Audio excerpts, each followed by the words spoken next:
रोजाना यूपी चुनाव का अपडेट जानने के लिए क्लीन न्यूज यूपी को सब्सक्राइब करना बिल्कुल ना भूलें। तो चलिए जानते हैं आज की 10 बड़ी खबरों को।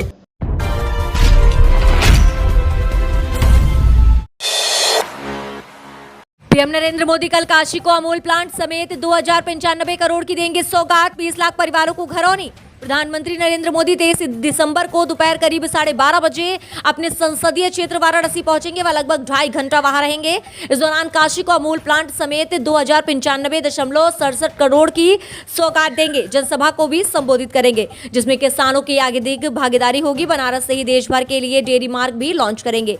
प्रधानमंत्री नरेंद्र मोदी अमूल प्लांट करखियाव की जमीन पर आयोजित कार्यक्रम के दौरान मंच पर अपने हाथ से वाराणसी के 6 परिवारों को घरौनी का प्रमाण पत्र देंगे। इसके बाद प्रदेश के 20 लाख परिवारों को ऑनलाइन घरौनी जारी करेंगे। इसके बाद प्रधानमंत्री 870.16 करोड़ की लागत से निर्मित 22 परियोजनाएं जनता के हवाले करेंगे। इसमें 6.41 करोड़ की लागत से निर्मित 50 शैय्या युक्त एकीकृत आयुष चिकित्सालय ग्राम भद्रासी विकासखंड अराजी लाइन स्मार्ट सिटी के अंतर्गत 16.24 करोड़ की लागत से काल भैरव वार्ड का पुनर्विकास कार्य होंगे। इन 22 परियोजनाओं के लोकार्पण के साथ ही प्रधानमंत्री नरेंद्र मोदी 1225.51 करोड़ की परियोजनाओं की नींव भी रखेंगे। प्रधानमंत्री शिलान्यास व लोकार्पण की कुल 2095.67 करोड़ रुपए की सौगात मंच से रिमोट दबाकर करेंगे। प्रसपा अध्यक्ष शिवपाल यादव बोले, अखिलेश यादव ही सपा के लिए नए नेताजी, मैं चाहता हूं बने मुख्यमंत्री। प्रगतिशील समाजवादी पार्टी प्रसपा के अध्यक्ष शिवपाल यादव ने कहा कि उन्होंने मान लिया है अखिलेश यादव ही सपा के नए नेताजी हैं। उन्होंने ये भी कहा कि मैं चाहता हूं कि वे मुख्यमंत्री बने। मैंने ही उन्हें प्रशिक्षण दिया है, किंतु अब वे परफेक्ट हो गए हैं। उन्होंने कहा कि उत्तर प्रदेश में विधानसभा चुनाव की घोषणा के बाद सपा व प्रसपा के बीच सीटों का बंटवारा हो जाएगा। वह बस इतना चाहते हैं कि उनकी पार्टी जीतने वाले उम्मीदवारों को टिकट मिल जाए। आपको बता दें कि पिछले सप्ताह सपा अध्यक्ष अखिलेश यादव व प्रसपा के प्रमुख शिवपाल यादव एक हो गए हैं। अखिलेश ने अपने चाचा शिवपाल के घर पहुंचकर पहले तो गिले शिकवे दूर किए, फिर दोनों पार्टियों के बीच गठबंधन पर सहमति जता दी है। दोनों के बीच यह मुलाकात करीब 45 मिनट तक चली। इस दौरान दोनों पार्टियों के बीच गठबंधन की बात फाइनल हो गई है। यूपी के 50,000 शिक्षकों के लिए बड़ी खुशखबरी, 5 साल बाद मिलने जा रहा है प्रमोशन का उपहार। उत्तर प्रदेश बेसिक शिक्षा परिषद के प्राथमिक शिक्षकों को खुश करने वाली खबर है। करीब 5 साल बाद उन्हें शिक्षकों को पदोन्नति करने की तैयारी है। इसमें उन्हीं शिक्षकों को लाभ मिल सकेगा जिन्होंने सेवा के 5 साल पूरे कर लिए हैं। विभाग में ऐसे शिक्षकों की संख्या लगभग 50,000 है। जिलों में प्रक्रिया चल रही है। विभाग नए साल के आसपास इसका ऐलान कर सकता है। बेसिक शिक्षा परिषद के 1.5 लाख से अधिक प्राथमिक और उच्च प्राथमिक विद्यालयों में करीब 4 लाख से अधिक शिक्षक तैनात हैं। ज्ञात हो कि उच्च प्राथमिक में प्रधानाध्यापक पद पर पदोन्नति के लिए कुछ शिक्षक टीईटी उत्तीर्ण होने की मांग कर रहे हैं। इसके अलावा अन्य प्रकरण भी हैं। विभाग उनको खंगाल रहा है।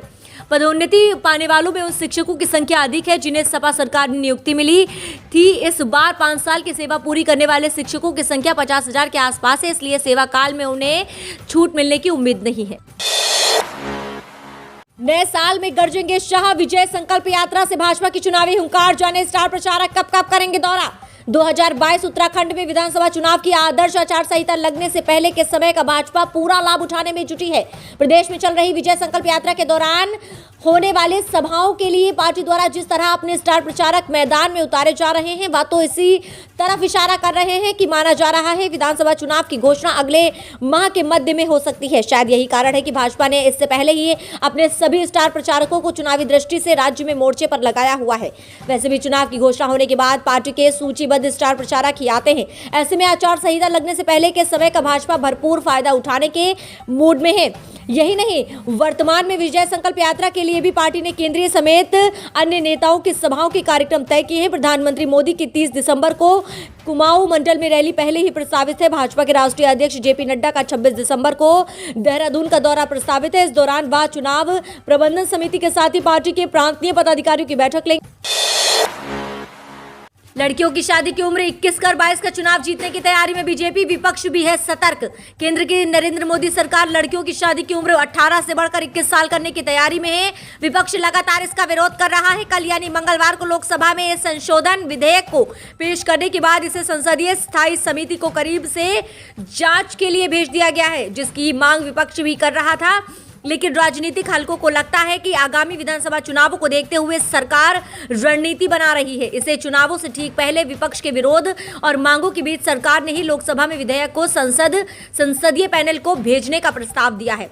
चौंकाने वाली बात यह है कि लोकसभा में सरकार के पास बहुमत है, इसके बावजूद सरकार ने संसदीय पैनल के पास भेजने का प्रस्ताव दिया है। इसका मतलब है कि सत्तारूढ़ पक्ष दबाव में नहीं है, बल्कि अपने मुताबिक काम कर रहा था। विपक्षी दल राज्य के चुनाव में किसान के मुद्दे, लखीमपुर और अन्य आजीविका के मुद्दों पर ध्यान केंद्रित करना चाहते हैं। शायद यही वजह है कि वे महिलाओं की विवाह योग्य उम्र बढ़ाने के कदम पर समानांतर बहस के लिए तैयार होने की आवश्यकता महसूस करते हैं। यूपी में 24 घंटे में कोरोना के 30 नए मरीज मिले। सीएम योगी का आदेश, सरकारी अस्पतालों में दुगने करें बेड। मुख्यमंत्री योगी आदित्यनाथ ने बुंदेलखंड के झांसी, महोबा, चित्रकूट आदि जिलों में बेहतर स्वास्थ्य सुविधा के लिए सरकारी अस्पतालों में बेडों की संख्या 100 से 200 करने के निर्देश दिए हैं। उन्होंने कहा कि कोविड संक्रमण से बचाव और उपचार की व्यवस्थाओं को निरंतर प्रभावी बनाए रखा जाए, कोविड प्रोटोकॉल का पालन सुनिश्चित कराया जाए। प्रदेश में 24 घंटे में कोरोना के 30 नए मामले सामने आए हैं और 15 व्यक्तियों को डिस्चार्ज किया गया है। प्रदेश में कोरोना के सक्रिय मामलों की संख्या 211 है। मुख्यमंत्री ने कहा कि शीतलहर को ध्यान में रखते हुए सभी जिलों में रैन बसेरों को प्रभावी ढंग से चलाया जाए। रैन बसेरों में स्वच्छता व सुरक्षा के पुख्ता इंतजाम किए जाएं। प्रत्येक जिले में प्रशासनिक व पुलिस अधिकारी यह सुनिश्चित करें कि कोई खुले में ना सोए। खुले में सोने वालों को रैन बसेरे तक पहुंचाया जाए। सीएम ने सभी धान क्रय केंद्रों पर जरूरी व्यवस्थाएं करने के निर्देश भी दिए हैं। डीएम धान क्रय केंद्रों का निरीक्षण कर यह सुनिश्चित करें कि किसानों को अपनी उपज बेचने में कोई असुविधा न हो। प्रियंका गांधी का सरकार पर बड़ा आरोप, बोली मेरे बच्चों के हैक हो रहे इंस्टाग्राम अकाउंट। उत्तर प्रदेश के चुनाव नजदीक आते ही यूपी की सियासत का पारा बढ़ता जा रहा है। यही वजह है कि आरोप प्रत्यारोप का दौर भी तेज हो गया है। विपक्षी दल भारतीय जनता पार्टी पर लगातार गंभीर आरोप लगा रहे हैं। सपा मुखिया अखिलेश यादव के बाद अब कांग्रेस की राष्ट्रीय महासचिव प्रियंका गांधी वाड्रा ने भी सरकार पर इंस्टाग्राम अकाउंट हैक करने का आरोप लगाया है। महिलाओं की शक्ति के आगे झुके पीएम मोदी।